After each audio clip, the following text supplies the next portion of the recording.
আৰু যদি নহয় আপোনাৰ হবে চাব আজি এতিয়া নহয় বুলি কৈছে কাইলৈ যদি আকৌ সেই একেটাই কৰে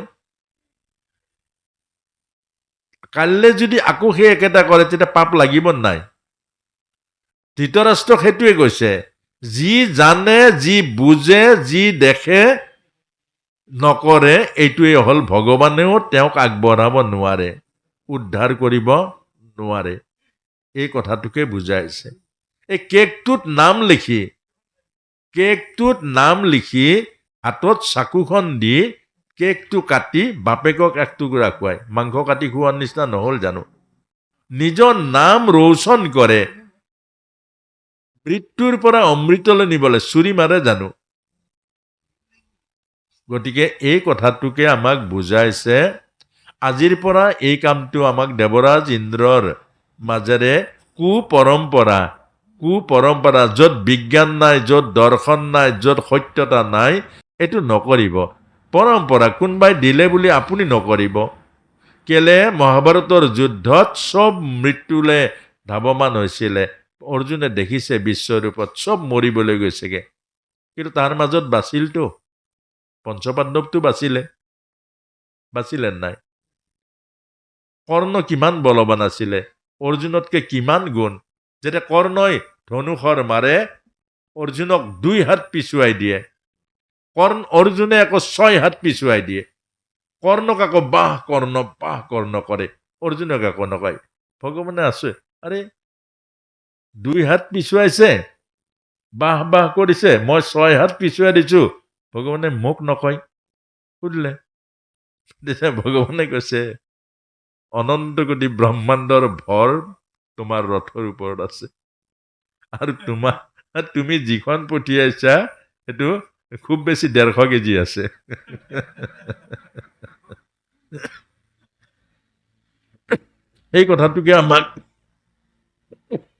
এই কথাটোকে বুজাইছে এই জ্ঞানবোৰ যে দিছে আমাক সদায় মনত ৰাখিব এই কথাখিনি দৃঢ়তাৰে আপুনি মনত ৰাখিব প্ৰভুৰ ভৰসাত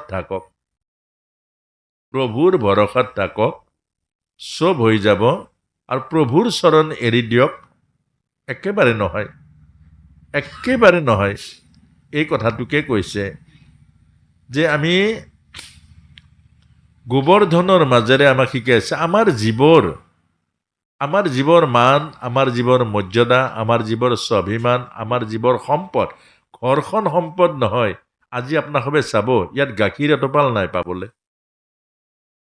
আচ্ছা গাখীৰ যদি নাখায় আধ্যাত্মিক জীৱনটোতো নহ'ব নহয় এতিয়া গৰু কিমান ধুনীয়া পুহিবলৈ কষ্ট হ'লেও পুহিব লাগিব ইয়াত অন্তত গৰুৰ কাৰণে এটুকুৰা মাটি লাগে কেলে ভগৱান কৃষ্ণ সংস্কৃতি পাইছো গোচাৰণ আমাৰ কৰিবই লাগিব গো সংৰক্ষণ কৰিব লাগিব যদি গাখীৰ নোপোহে গো নাচাৰণ নকৰে তেতিয়া ব্ৰজধাম কেনেকৈ হ'ব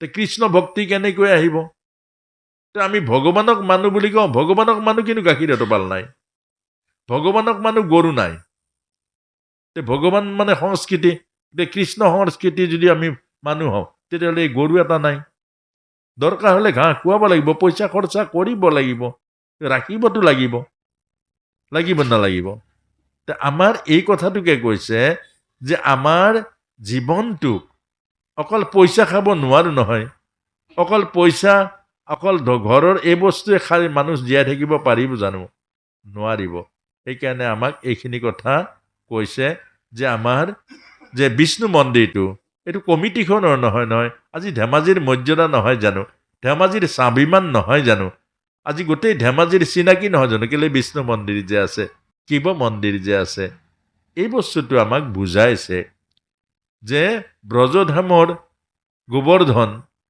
সেইটো গোবৰ্ধনটো স্বাভিমান নহয় জানো চিনাকি নহয় জানো আমি কেতিয়াবা যে কওঁ দুখ কেলে আমাৰ যে এই 200 পুৰণি গছ এজোপা আহঁত গছ আছে এইখনে আমাৰ গাঁও কৈ কেনেকুৱা ভাল লাগে সেই কথাটোকে আমাক বুজাইছে ইয়াৰ পাছতে ভগৱান কৃষ্ণৰ এতিয়া প্ৰভুৰ বৃন্দাবন লীলা আহিব বৃন্দাবন লীলাৰ এই 24খন অৰণ্য আছেই গতিকে আস্তে আস্তে আমি ৰাসলীলালৈ যাম এতিয়া প্ৰভু ভগৱন্তৰ অকণমান আমি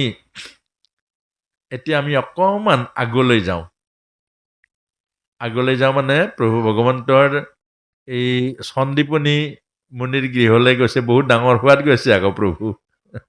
আগৰ শিক্ষাবোৰ গুৰুকুল শিক্ষা যে, তাত গৈছিলে, তাত পালে সুদামাক। সুদামাৰ কাহিনী এটা আছে। তাৰ পাছতে আৰু আমি যাম কুজিৰ, একেবাৰে কুজিৰ বাঞ্ছা পূৰণৰ পাছতে তাৰপাছত আমি আকৌ বৃন্দাবন লীলালৈকে গুচি আহিম। কংস আজি নামাৰো আৰু, নহয় জানো বাৰু? কংস থাকক, ৰাসলীলালৈকে হ'ব। তাৰ পাছতে আৰু এতিয়া আমি এই যে গোপীসকল, এতিয়া সেই বস্ত্ৰহৰণ লীলাৰ পাছততো গোপীৰ খবৰ নাপাওঁ। গোপীসকল কেনেকুৱা অৱস্থাত আছে? এটা ভয়ানক অৱস্থাত আছে, তেওঁলোকৰ জীৱনটো ভয়ানক। এতিয়া সেই ভয়ানক অৱস্থাটো কি বাৰু? এজন আধ্যাত্ম বা এজন ভগৱত প্ৰেমী যদি লোক গৃহস্থী সংসাৰ থাকে, সংসাৰখন নচলে, সংসাৰখন চলাব নোৱাৰে। কেলে? এই যে গোপী গাখীৰ খীৰাবলৈ যায়, কৰিয়াত আকৌ গাখীৰ নপৰে, কেলে? অকল কৃষ্ণ দৰ্শন, অকল কৃষ্ণ দেখা পায়। যে চাউল বনাবলৈ যায়, চৰু পাতে পানী দিবলৈ পাহৰে।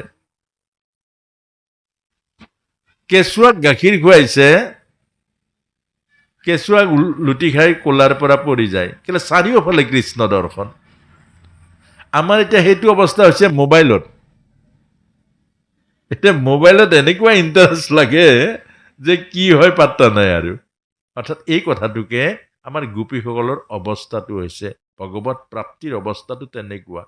আমাৰ শাস্ত্ৰই কৈছে, যেতিয়া মানুহ পগলা হ'ব, সংসাৰৰ মানুহে যেতিয়া পগলা বুলি ক'ব, তেতিয়া ভগৱানৰ ৰাজ্যত ভকত হয়। আৰু ভগৱানৰ ৰাজ্যত যিজন সংসাৰী পাগল, সংসাৰী পগলা, সেইজন ভগৱানৰ ৰাজ্যত অধিকাৰ নাথাকে। দুটা বস্তু, এটা হ'ল সংসাৰৰ পাগল, এটা হ'ল ভকতিৰ পাগল। এই দুটা ৰাস্তা। এতিয়া কংসই চব মানে ফেইলৰ হৈ গ'ল, নোৱাৰিছে আৰু মাৰিবলৈ। চব অসুৰবিলাকক পঠিয়াই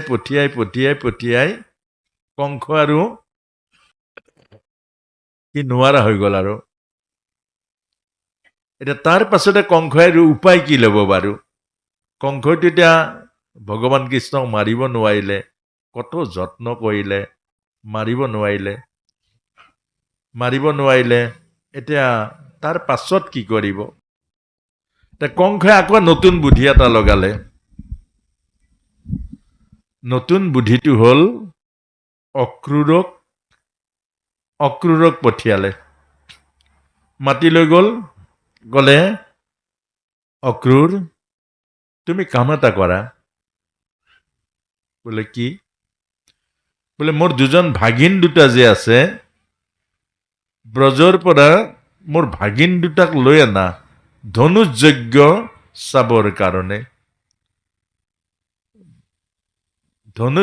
চাবৰ কাৰণে। ভাগিন দুটাক লৈ আনা। অক্ৰূৰে ভাবিছে, কংসই কৃষ্ণ আৰু বলৰামক যে মাতি পঠিয়াইছে, আনিবলৈ কৈছে, মাৰিবলৈ আনিবলৈ কৈছে। এইটো মৰম নহয়, এইটো বধ কৰিবৰ কাৰণে আনিবলৈ গৈছেগে। এতিয়া আকৌ অক্ৰূৰে চিন্তা কৰিছে, যাম নে নাযাম? এতিয়া মই যদি নেযাওঁ, বেলেগক পঠিয়াই হলেও মানিব, আৰু মই যদি যাওঁ কৃষ্ণ দৰ্শন হ'ব। দুটা চিন্তা, মই গ'লে কৃষ্ণ দৰ্শন হ'ব, আৰু মই নগ'লে বেলেগৰ হতুৱাই হলেও আনিব, কিন্তু কংসই মাৰিবলৈ আনিব যাব। এইটো ভাল বুদ্ধি নাই। কিন্তু অক্ৰূৰে সিদ্ধান্ত কৰিলে, মই যোৱাটোৱে ভাল হ'ব, কৃষ্ণ দৰ্শন দেৱৰ দুৰ্লভ, কৃষ্ণক দেখা পাম। অক্ৰূৰ গ'ল, গৈ গকুল পালে আৰু ৰথ ৰাখিলে। ৰথ ৰাখি কথাখিনি বুজাই দিলে। ৰামকৃষ্ণ নিবলৈ পঠিয়াইছে মামা কংসই যজ্ঞ চাবৰ কাৰণে। এতিয়া ভগৱান কৃষ্ণৰ বলৰাম ওলালে। এতিয়া তাৰ অৰ্থটো বুজি পাইছেনে বাৰু? বৰ ডাঙৰ কথা আকৌ। মৃত্যুক মাতি লৈ গৈছে কংসই, এইটোৱে ডাঙৰ কথা। আপুনি ময়ো চাব, আমি মৃত্যুক, বহুত মানুহে মৃত্যুক মাতি আনে, অভিশাপক মাতি আনে। কেলে এই কথাটোৱে আমি নাজানো। এতিয়া এই যে হিৰণ্যক্ষ, আচ্ছা হিৰণ্যক্ষক কোনে মাৰিলে বাৰু? হিৰণ্যক্ষক কোনে মাৰিলে? আমি সাধাৰণতে বৰাৰূপী ভগৱান কওঁ, নহয় যা বাৰু? হিৰণ্যক্ষক মাৰিলে তাৰ ভিতৰত থকা অহংকাৰটোৱে মাৰিবৰ কাৰণে খেদি লৈ গ'ল আৰু বৰাৰূপী ভগৱানৰ লগত যুদ্ধ কৰিবলৈ। অৰ্থাৎ আপোনাৰ মোৰ বিপদবিলাক কোনোবাই নানে, আপোনাৰ ভিতৰত থকা কুপ্ৰবৃত্তিটোৱে নিয়ে। এইটোকে কৈছে। আপোনাৰ মোৰ বিপদ হ'ল কুপ্ৰবৃত্তি। আমাৰ ভিতৰত যে এনাৰ্জি আছে, এটা পজিটিভ এনাৰ্জি, এটা হ'ল নিগেটিভ এনাৰ্জি। এই নিগেটিভ এনাৰ্জিটো হ'ল বিপৰীত চিন্তা, বিপৰীত কৰ্ম। মানুহ যে কয় কি হৈছে বাৰু মোৰ, কি হৈছে? এই কি হৈছেটোতে মানুহে নিজে উত্তৰ উলিয়াব নোৱাৰে, কোনোবা গুণী জ্ঞানীৰ ওচৰ চাপে। কি হৈছে? অৰ্থাৎ কিবা এটা হৈছে। এটা হ'ল আমাৰ দুটা বস্তু, এটা পজিটিভ, এটা হ'ল নিগেটিভ। এতিয়া কংসৰ সেইমানতে এৰিব লাগিছিলে, ইমান নোৱাৰিলে মাৰিবলৈ নোৱাৰিলে, এৰিব লাগিছিলে নাই বাৰু? কিমান মাৰিলে? অঘাসুৰ মাৰিলে, বকাসুৰ মাৰিলে, পৰম্বাসুৰ মাৰিলে, ধেনুকাসুৰ মাৰিলে, ইমানবোৰ মাৰিলে।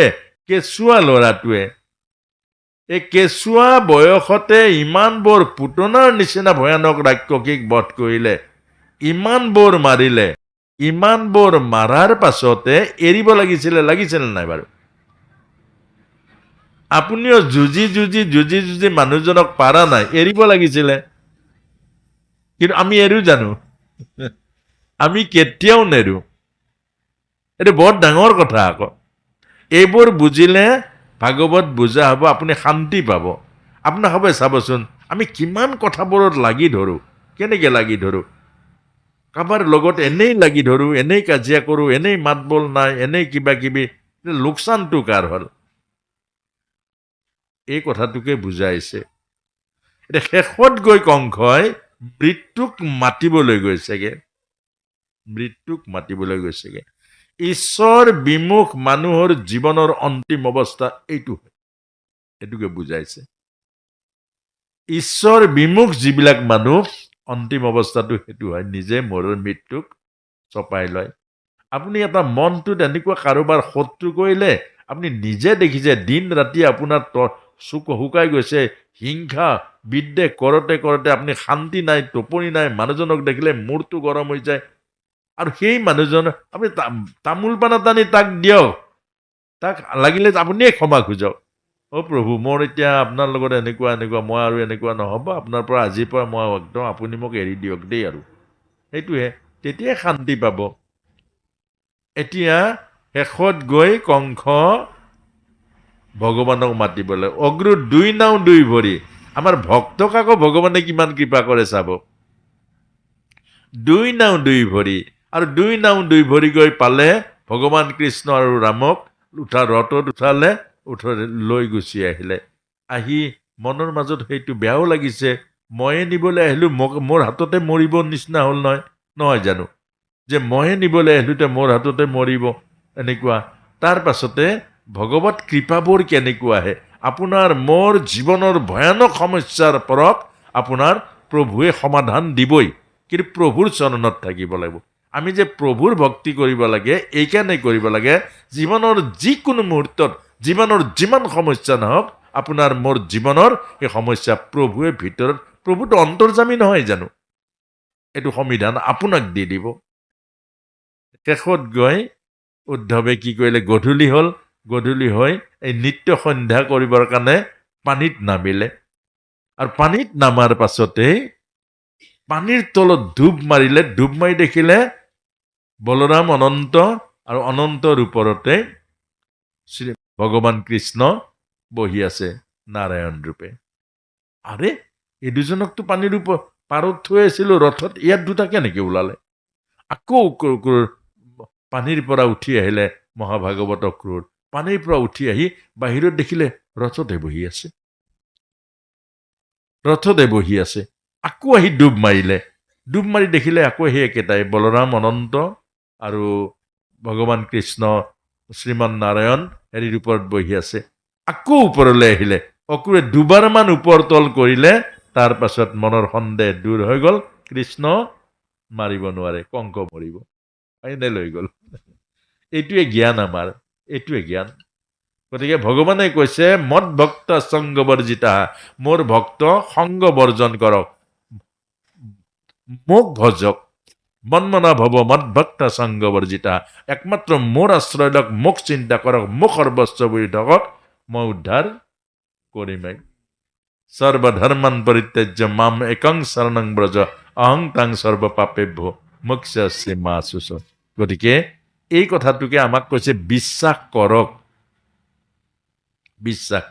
আৰু অক্ৰূৰে বিশ্বাস কৰিলে আৰু ফাইনেল হৈ গল এতিয়া অক্ৰূৰে যেতিয়া বিশ্বাস কৰিলে তাৰ পাছতে লৈ গৈ ৰথ এতিয়া ৰাস্তা মথুৰাৰ ৰাস্তাটোৰ অৰ্থাৎ গোকুলৰ ঠিক ব্ৰজৰ ৰাস্তাটোৰ শেষত কি হ'ল গোটেই গোপিনীসকল লাইন লাগি পৰি আছে মাটিত শুই দি আছে আৰু তাৰ পাছত কৈছে অক্ৰূৰ আমাৰ ওপৰেৰে ৰথ লৈ যোৱা আমাৰ ওপৰেৰে এতিয়া আমাৰ মনত আছে কৃষ্ণ ভাৱনা আমাৰ মনত আছে কৃষ্ণৰ প্ৰেম আমাৰ মনত আছে কৃষ্ণৰ ছবি এতিয়া যদি আমাৰ প্ৰাণ যায় আমি কৃষ্ণত আমি পাম তুমি কৃষ্ণক লৈ যোৱা চকুৰ আঁতৰ মনৰ আঁতৰ কৃষ্ণ গুচি যোৱাৰ পাছত আমাৰ মন কৃষ্ণ ভাৱনা হেৰাই যাব মন বুদ্ধি সংসাৰত লাগিব তেতিয়া মৰিলে আমি নৰকত যাম চাওকচোন কিমান ডাঙৰ কথা এইটো এতিয়া মন কৃষ্ণ ভাৱনাত আছে এতিয়া মন কৃষ্ণৰ লগত আছে এতিয়া মনৰ মাজত ভাৱনাৰ মাজত হৃদয়ৰ মাজত কৃষ্ণ আছে এতিয়া যদি মৰি যাওঁ কৃষ্ণক পাম আৰু যদি কৃষ্ণক তুমি লৈ যোৱা তেতিয়াহ'লে মৰিলে নৰকলৈ যাম আমাক এইকণ উপকাৰ কৰা তুমি আমাৰ ওপৰেৰে ৰথ লৈ যোৱা এইটো অলপ জ্ঞান দিছে নেকি বাৰু কিন্তু আমাৰ দুৰ্ভাগ্য কি আমি এইটো অখণ্ড ভগৱত প্ৰীতিটো নাৰাখো এইটোৱে দুৰ্ভাগ্য আমাক বুজাইছে অখণ্ড ভগৱত প্ৰীতিটো ৰাখিলে অন্তিমত প্ৰভুকে পাব এতিয়া আকৌ এটা কথা কৈছে এতিয়া অখণ্ড কেতিয়া লাগিব মৰিব কেতিয়া জানিলেতো ভাল আছিলে পৰীক্ষাত জানিলে 7 দিনৰ মাজতে ভগৱানৰ ওচৰত থাকিলে মৰিলে আপুনি হয়তো নাজানো কেতিয়া মৰিব কোনে জানিব এতিয়া মৰিলেতো ভালেই আছিলে বেমাৰ হৈ মৰিলে আকৌ লেঠা লাগিল আকৌ যদি কিবাত মৰো গাড়ীত খুন্দাই মাৰো তেতিয়াও আকৌ লেঠা লাগিলে এতিয়া আপুনি মই কেনেকে মৰিম এতিয়া প্ৰশ্নটো আহিলে এইটো এতিয়া গোপীয়ে কৈছে অখণ্ড কৃষ্ণ ভাৱনাত অখণ্ড প্ৰভুৰ চিন্তাত অখণ্ড প্ৰভুৰ নামত যদি মৰে তেতিয়াহ'লে আমাৰ গতি হ'ব জীৱন মুক্ত হ'ব প্ৰভুৰ ওচৰলৈ যাব পাৰিম যদি প্ৰভুক পাহৰতে মৰো এতিয়া আমাৰ উপায়টো দিছে অখণ্ড নাম স্মৰণ অখণ্ড নাম স্মৰণৰ অভ্যাস কৰিব দিছে সেইটো ভিতৰত সেইটো বাহিৰত নহয় ভিতৰত অখণ্ড নাম স্মৰণ যদি আমি কৰিব পাৰো তেতিয়াহ'লে আমি যেতিয়াই মৰো প্ৰভুক পাম আৰু যেতিয়া আমাৰ প্ৰাণবায়ু ওলাই যায় প্ৰভুৰ ওচৰলৈকে যাব তাৰ পাছতে অক্ৰূৰে লৈ গ'ল এতিয়া ক'লে ভগৱান কৃষ্ণই ক'লে যে সখীসকল ৰাধা কোতা তাত ৰাধা নাই। এতিয়া ৰাধা নাই, ৰাধা আৰু কৃষ্ণ আপোনালোকে জানেনে বাৰু? ৰাধা আৰু কৃষ্ণৰ বিয়া কেলে নহ'ল? ৰাধা কৃষ্ণ দুই তত্ত্ব নহয়, এক তত্ত্ব। ৰাধা আৰু কৃষ্ণ দুই তত্ত্ব নহয়, এক তত্ত্ব। ৰাধা মানে ৰস, কৃষ্ণ মানে আনন্দ। আমাৰ অসমত প্ৰায় এই ৰাধাৰ হেৰিটো নায়েই। কেলে নাই? প্ৰভু শংকৰ গুৰুজনাই ৰামক ল'লে, সেইকাৰণে ৰাধা নল'লে। আৰু চৈতন্য মহাপ্ৰভুৱে ৰাধাক ল'লে, সেইকাৰণে ৰামক। ৰাম মানে হ'ল ৰমণ শক্তি, ৰাধা মানে ৰস শক্তি। য'ত ৰস আছে তাতে আনন্দ আছে, জীৱন আছে। য'ত ৰাম আছে অৰ্থাৎ ৰমণ আছে, তাতেই জীৱন আছে। ধৰিব পাৰিছেনে? ৰাম আছে, ৰাম মানে অৰ্থাৎ ৰমণ। এতিয়া সেইকাৰণে ৰাধা কৈ সুধিছে, ৰাধা ক'ত? তেতিয়া ভগৱান কৃষ্ণক দেখুৱালে সৌ গছৰ আঁৰত লুকাই আছে। এইখিনি বৰ মৰ্মভেদী কথা আকৌ। এতিয়া এই ৰাধা আৰু কৃষ্ণৰ ই স্বামী আৰু ভাৰ্যা এটা আকৌ। দেখাত দুটা, স্বামী ভাৰ্যা এটা। আমাৰ যে স্বামী ভাৰ্যা আছে, ই দুই তত্ত্ব নহয়, এক তত্ত্ব। বাওঁফাল পত্নী, সোঁফাল পুৰুষ। বাওঁফাল আধা, সোঁফাল আধা, এই দুই আধা মিলি এটা। সোঁহাত আৰু বাওঁহাত, দুই হাত মিলি এটা। সোঁহাত আছে, বাওঁহাত নাই, আধা। পত্নীয়ে সেৱা কৰিলে স্বামী নাই, আধা। স্বামীয়ে সেৱা কৰিলে পত্নী নাই, আধা। পত্নী নাই, স্বামীয়ে যজ্ঞ কৰিলে ফল নাপায়, যজ্ঞ নহ'ব। এইকাৰণে অৰ্থাৎ সদায় মনত ৰাখিব, স্বামী আৰু ভাৰ্যা এক তত্ত্ব। প্ৰকৃতি পুৰুষ হৈ বা একমতি, তেতিয়াহে সি জীৱ হৰিত ভগতি।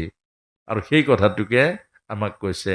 ৰাধাই এদিন সুধিছিলে, অৰ্থাৎ সুধিছিলে লীলা আপোনাক মোক বুজাবৰ কাৰণে, যে কানাই তোমাৰতো চবৰ লগত বিয়া হৈ গ'ল, আমাৰ বিয়া কিয় নহয়? আমাৰ বিয়া কিয় নহয়? তেতিয়া কৈছে যে ৰাধে, তুমি যমুনাৰ পানীত মুখখন আগতে চাই আহা। তেতিয়া ৰাধাই যমুনাৰ পানীত মুখখন চালে, দেখিলে কৃষ্ণ।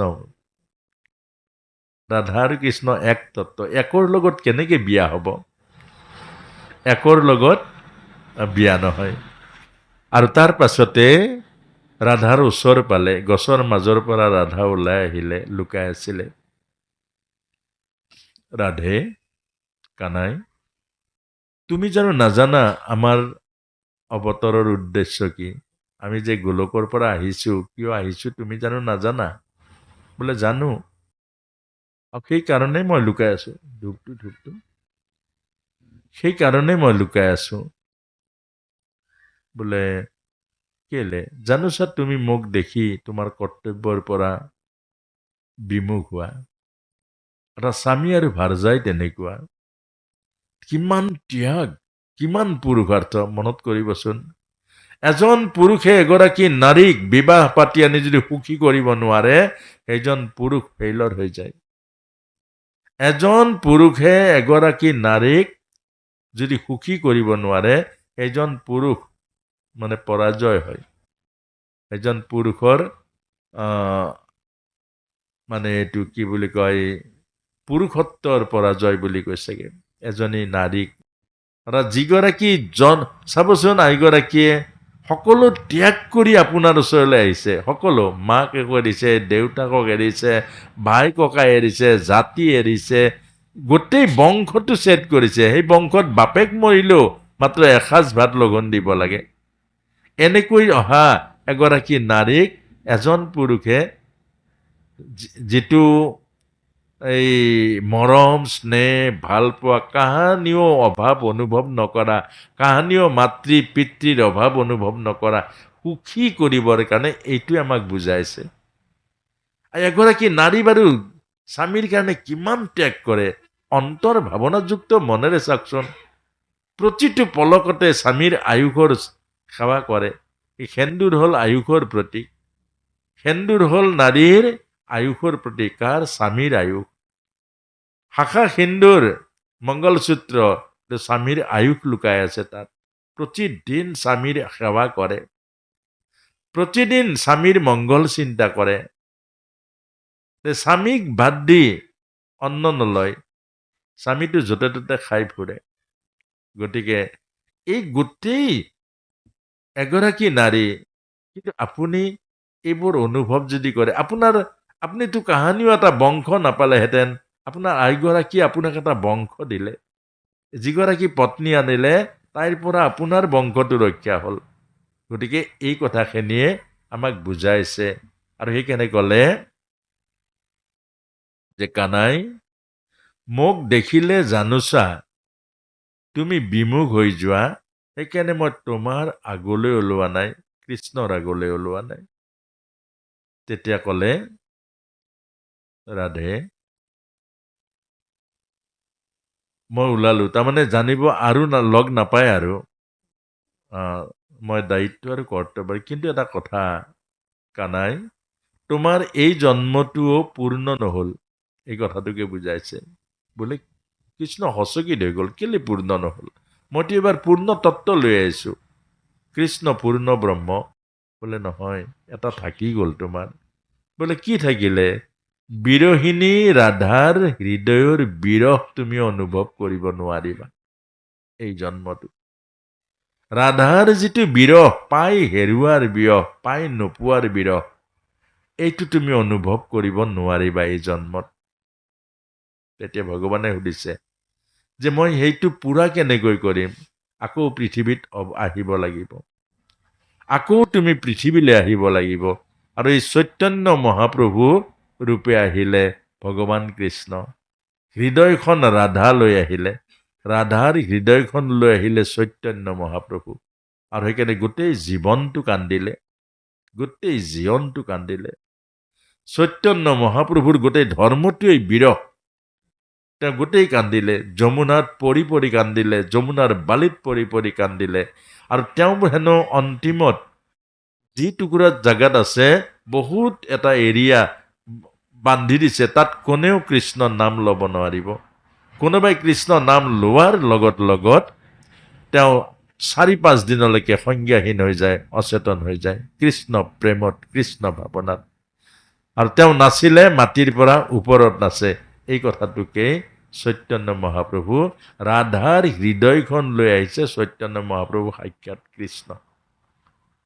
এতিয়া তাৰ পাছতে শেষত গৈ ৰথ গুচি গ'ল, ৰথ গুচি গ'ল।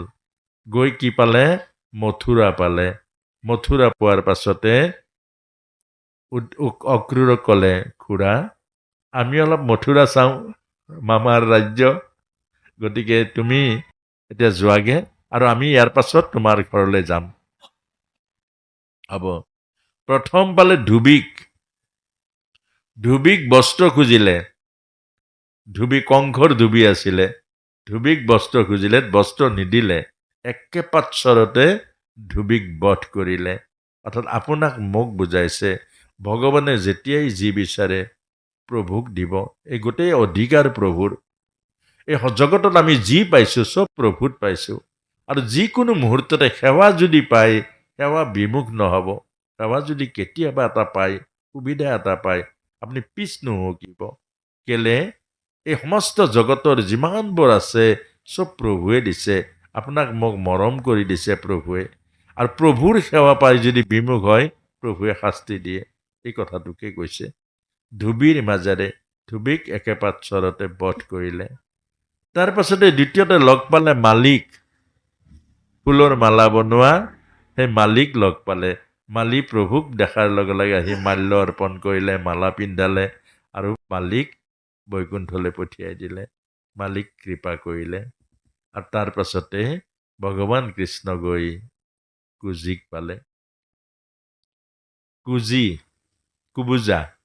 আমাৰ কীৰ্তনতো শ্ৰীমন্ত শংকৰ গুৰুজনাই কুবুজা চৰিত্ৰটো আনিছে নাম। এতিয়া কুজি মানে কি? এইটো কথা খুব দৰকাৰী কথা আকৌ। এইটো বহুত দৰকাৰী, এতিয়াতো বহুত দৰকাৰী। কুজি মানে এই কুজটো ওলাই গ'ল। আৰু কুৎসিত কুজিৰ কুজটো ওলাই গ'ল, মানে মূৰটো তলফালে আহিলে। মূৰটোতো ওপৰ ফালে থাকিব লাগে, তলফালে আহিলে, কুজটো ওলাই গ'ল পিঠিখনত। তাৰমানে তললৈ চাওঁতে চাওঁতে ওপৰৰ পৰা মূৰটো তললৈ আহিলে, হয় নহয়? তললৈ চাওঁতে চাওঁতে তলত বিষয় আছে, ওপৰত ঈশ্বৰ আছে, নাই জানো? তলত বিষয় নাই জানো? ওপৰত ঈশ্বৰ আছে। অকল বিষয় ভোগ কৰোঁতে কৰোঁতে কৰোঁতে কৰোঁতে তলফালে নাহিব জানো? ৰাজহাড় বেকা হৈ যাব। আৰু সেইটোৱে হ'ল কুজি। কুজি কেনেকে বিষয় লৈছে? কুজিয়ে কংসক চন্দন পিন্ধায়। আপুনি মনৰ মতে চলাওক, মনটো বিষয়ৰ। ভাগৱত শুনাৰ পাছতে ৰাস্তাত গৈ কাৰোবাৰ যদি কল এথোকা ঘাপ মাৰি লৈ যাব। মন তেনেকুৱা বস্তু। মাটিৰ সীমাত হলে মন তেনেকুৱা বস্তু। কাৰোবাৰ পইচা এটা ধাৰ ললে সি আৰু ধাৰ ঘূৰাই নিদিয়ে। অকল মন পৰৰ চৰ্চা কৰে, পৰ নিন্দা কৰে। মন হ'ল তেনেকুৱা। আৰু এই তেনেকুৱা সেৱা কৰা জীৱ কুজলাব নাই। জীৱ যাব লাগে ওপৰলৈ। জীৱ যদি মনৰ সেৱা কৰে, বিষয়ৰ সেৱা কৰে, কাৰ অনিষ্ট কৰিম, কাৰ চুকলি কৰিম, কাৰ নিন্দা কৰিম, কোনজন বেয়া কোনজন ভাল, তেতিয়া সেই জীৱটো যদি এনেকুৱা মনৰ লগ লাগে, সি তললৈ যাব নাযায় বাৰু। এই কথাটোকে বুজাইছে আমাক। কংসৰ লগ লাগিলে কুজ ওলাবই। পৰীক্ষিত মহাৰাজৰ সমস্যাটো ক'ত হৈছিলে? কংসৰ লগ লাগিলে, মানে মনৰ লগ লাগিলে। মহাভাগৱতেও যদি মনৰ লগ লাগে, স্খলন হবই, পতন হবই, জীৱনৰ দুৰ্গতি হবই। এই কথাটোকে বুজাইছে। পৰীক্ষিত মহাৰাজে মৃগয়ালে যায়, কিমান মুকুট আছে, সোণৰ মুকুট ঠিকনা নাই, ৰাজভঁৰালত কত মুকুট আছে। ইমানবোৰ মুকুট থকাৰ পাছত পুৰণা বাকচটো খুলিলে, তাত এটা মুকুট দেখা পালে। সেইটো জৰাসন্ধৰ মুকুট। চিনিও পালে। চব ৰাজাৰ মুকুট চিনি পায় নহয়। সেইটো পিন্ধিবলৈ মন গ'ল। সেইটো পিন্ধিবলৈ মন গ'ল। মনটো কেলে যাব লাগে আপোনাৰ? মনটো কেলে যাব লাগে? এতিয়া প্ৰশ্নটো হ'ল, মনটো কেলে যাব লাগে? মনৰ পাছত চলিব নেকি আপুনি? জ্ঞানবোৰ কেলে দিছিলে প্ৰভুৱে? জ্ঞান বুদ্ধি বিবেক যে প্ৰভুৱে দিছিলে, কেলে দিছিলে? মনৰ মতত চলিলে। মনৰ মতত চলাৰ কাৰণে পিন্ধিবলৈ মন গ'ল, আৰু সেই মনক ভাল লগাবলৈ সোণৰ মুকুটটো পিন্ধি দিলে, ধৰিলে কলিয়ে। কলিয়ে ধৰিলে নাই। সেইকাৰণে মনটো কেলে যাব? এই কথাটো বুজাইছে। মনটো নহব নহয়, জ্ঞানটো আছে, বুদ্ধি আছে, বিবেক আছে, হয় নহয় বাৰু? মন মানে শুকনি, জ্ঞান মানে কৃষ্ণ, অৰ্জুন মানে হল জীৱ। এতিয়া জীৱই মনক ল'ব নে জ্ঞানক ল'ব? জ্ঞান মানে কৃষ্ণ, মন মানে শুকনি।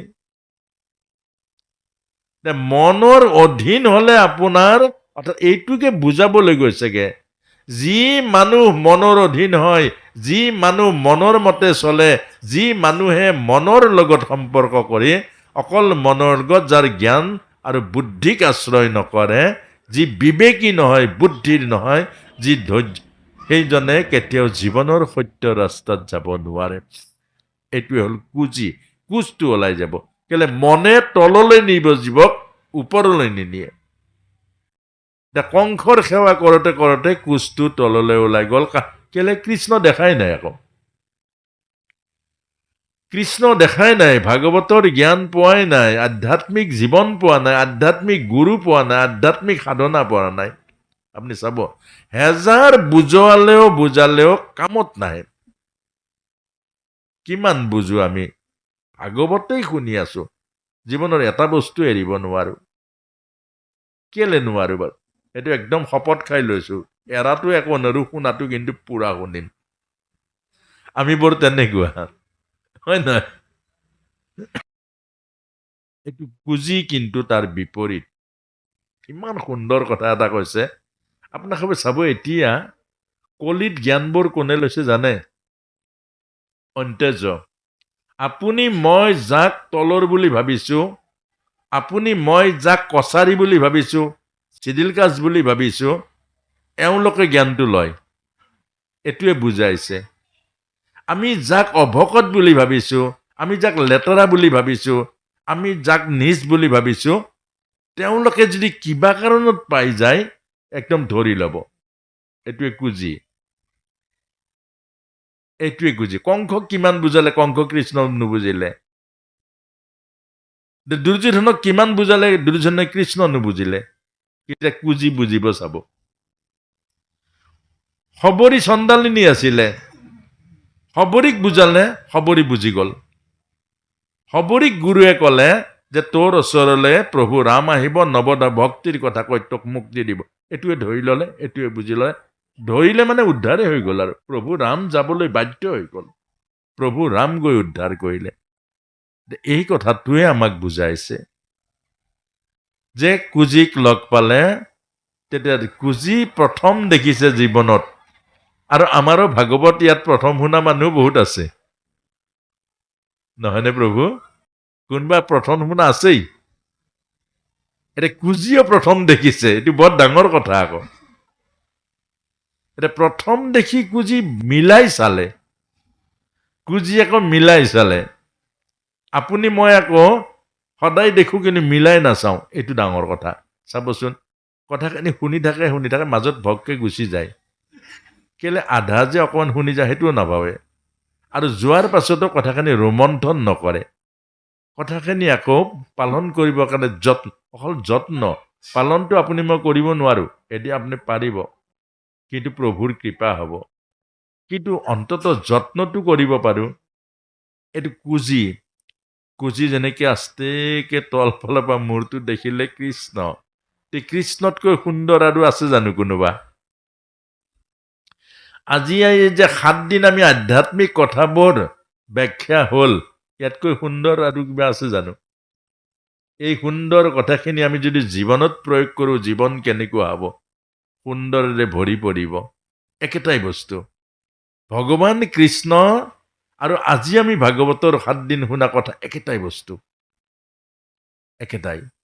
এতিয়া কুজি দেখিলে, মিলাই চালে যে এই চন্দন মই কংসক, চন্দন মানে প্ৰশংসা, মই কংসক প্ৰশংসা কৰিছো। মোৰ কিন্তু মনটো খং আছে দেই, মোৰ কিন্তু এটা বৰ খং আছে, মোৰ মনত কিন্তু লোভ এটা আছে, মই অমুকটো খাই ভাল পাওঁ, মই কিন্তু মনটো এনেকুৱা, মই কিন্তু এনেকুৱা। এইবোৰ হ'ল চন্দন। আমি মনৰ প্ৰশংসাত ব্যৱহাৰ কৰোঁ। এই মনৰ প্ৰশংসাত ব্যৱহাৰ কৰা এই চন্দনবোৰ আমি কৃষ্ণত প্ৰশংসা নকৰোঁ কেলে? কৃষ্ণ এনেকুৱা, কৃষ্ণ অমুকক শিশুপালৰ নিচিনা যেন মহাপাপীকো কৃষ্ণই উদ্ধাৰ কৰিছিলে। যে শিশুপাল যি নেকি 100 পাপ কৰাৰ পাছতো দিব্য জীৱনে যে কৃষ্ণই পুতনাক মাতৃত্বৰ মুক্তি দিলে, যিগৰাকী মাৰিবলৈ আহিছিল, এইবোৰ প্ৰশংসা নকৰোঁ কেলে? এইবোৰে চন্দন পিন্ধোৱা, কৃষ্ণকহে পিন্ধাব লাগে। আমি কৃষ্ণক নিপিন্ধাওঁ, মনক পিন্ধাওঁ। এইটোৱে কুজি। আমি কৃষ্ণক বন্ধন পিন্ধাব লাগে। কৃষ্ণ আমাৰ ইষ্টদেৱ, কৃষ্ণ সমস্ত সুন্দৰ, কৃষ্ণ হ'ল গুণৱান, কৃষ্ণতকৈ আৰু জগতত ঈশ্বৰ নাই। কৃষ্ণৰ প্ৰতিটো কাৰ্য কিমান কল্যাণকাৰী কাৰ্য। কৃষ্ণৰ প্ৰশংসা কৰিব লাগে, প্ৰভু ৰামৰ প্ৰশংসা কৰিব লাগে, ভগৱানৰ প্ৰশংসা কৰিব লাগে। তেতিয়াহে আমাৰ মনটো ঈশ্বৰমুখী হ'ব। আকৌ আমি ভগৱানক কণা গসাই দেখা নাই, অমুকৰ গাড়ী আহিলে মোৰ একো নাই, বাছ। এইটো মনৰ চন্দন লগাই দিলে কৃষ্ণ কি হ'ল? আমাৰ কথাটো উল্টা। আজিৰ পৰা উল্টাটো কৰিব নেকি? আকৌ নকৰিব, আজিৰ পৰা নকৰিব সঁচাকে। এবাৰ শুনক ভাগৱত কথা নাই, ধৰি লওক।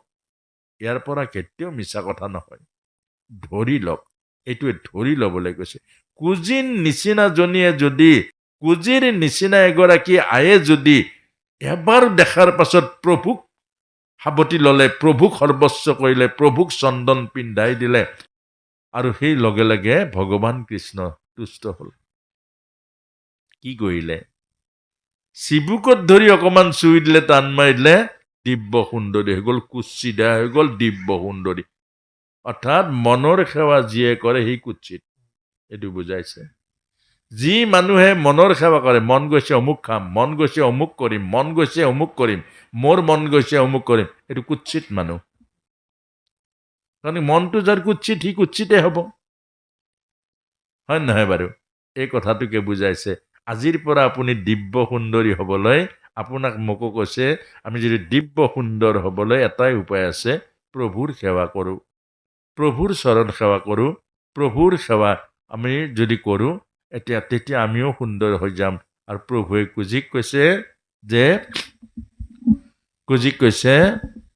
কুজি আকৌ কাপোৰ থৈছে, প্ৰভুক মাতিছে, প্ৰভু ব'লা আমাৰ ঘৰলৈ যাওঁ। এতিয়া ভগৱানক টানিছে, আমাৰ ঘৰলৈ যাওঁ। অৰ্থাৎ মন যদি পবিত্ৰ হয় ভগৱানক ডিঙিত সাৱটি ধৰিব নহয়, ক'ত এৰিবলৈ আছে। নেৰু আৰু ৰাম তোমাৰ চৰণ, হয় নহয়?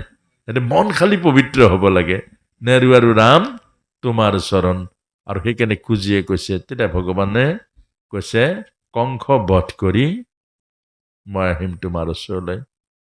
কংস বধ অৰ্থাৎ সম্পূৰ্ণ মনৰ বিকাৰ বধ কৰিব লাগিব। কংস বধ কৰি মই আকৌ আহিম।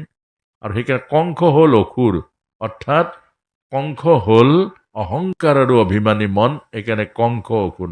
ৰাৱণ হ'ল বিকাৰ, সেইকাৰণে ৰাৱণ হ'ল কামনা বাসনা। সেইকাৰণে কামনা বাসনাৰ কাৰণে সীতাক লৈ গৈছিলে, সেইকাৰণে ৰাৱণ বধ কৰিব লাগিব বিকাৰ বৰ্মতে। আমি এটা ৰাৱণ, যাৰ মনত বিকাৰ আছে সেইজনে ৰাৱণ।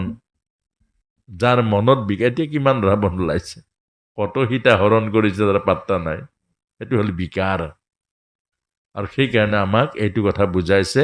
আৰু শেষত এই কথাখিনি আজি কৈছে যে আজিৰ পৰা আমি এইটোৱে যত্ন কৰিম